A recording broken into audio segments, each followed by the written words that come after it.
Hello, good evening. Welcome to ARS news channel. దేశీయ stock మార్కెట్లు గురువారం నష్టాలతో ముగిశాయి. అమెరికా అధ్యక్షుడు డొనాల్డ్ ట్రంప్ టారిఫ్ విధానాలు జూన్ త్రైమాసికం Q26 రాబడులపై స్పష్టత కోసం ఇన్వెస్టర్లు ఎదురుచూస్తుండటంతో భారత ఈక్విటీ బెంచ్మార్క్ సూచీలు నష్టాల్లో ముగిశాయి. టాటా కన్సల్టెన్సీ సర్వీసెస్ TCS త్రైమాసిక ఫలితాలు నేడు ప్రకటించనున్న నేపథ్యంలో ఐటీ షేర్లు ఒత్తిడికి గురయ్యాయి.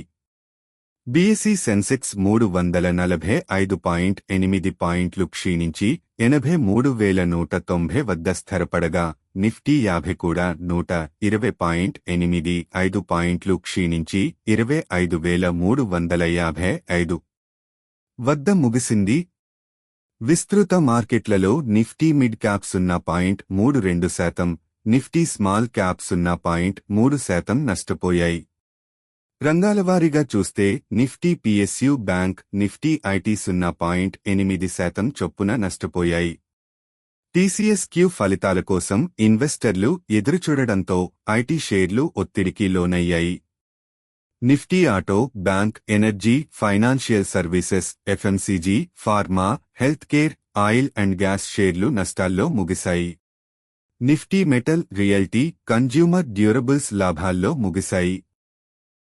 సెన్సెక్స్లోని 30 షేర్లలో 22 షేర్లు ఎడ్లో ముగిశాయి.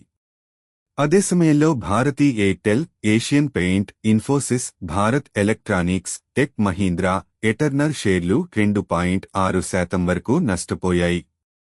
Maruti Suzuki, Tata steel, Bajaj finance, Bajaj Finserv Trent top గెయినర్స్గా నిలిచాయి. మార్కెట్ ఒడిదుడుకులను అంచనా వేసే ఇండియా VAX 2.24% క్షీణించి 11.6 పాయింట్ల వద్ద స్థిరపడింది. Top gainers Glenmark, Paytm, JSW energy, Prestige estate, power finance. Top losers Bharat dynamics, solar India, PI industries, Bharti Airtel, RBL bank. Adani enterprises రూ. 1,000 కోట్ల బాండ్ ఇష్యూ కేవలం 3 గంటల్లోనే పూర్తి.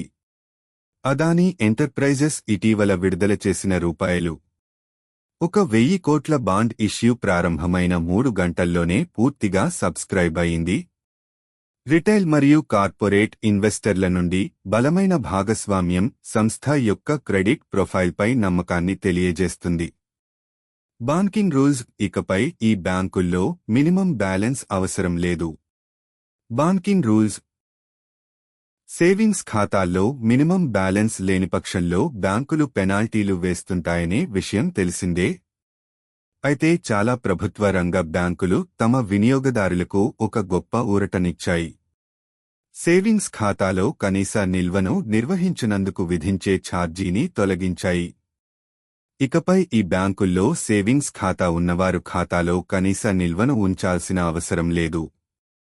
ఇంతకీ ఆ బ్యాంకులు ఏంటంటే Punjab national bank, state bank of India, Canara bank, bank of Baroda, Indian bank.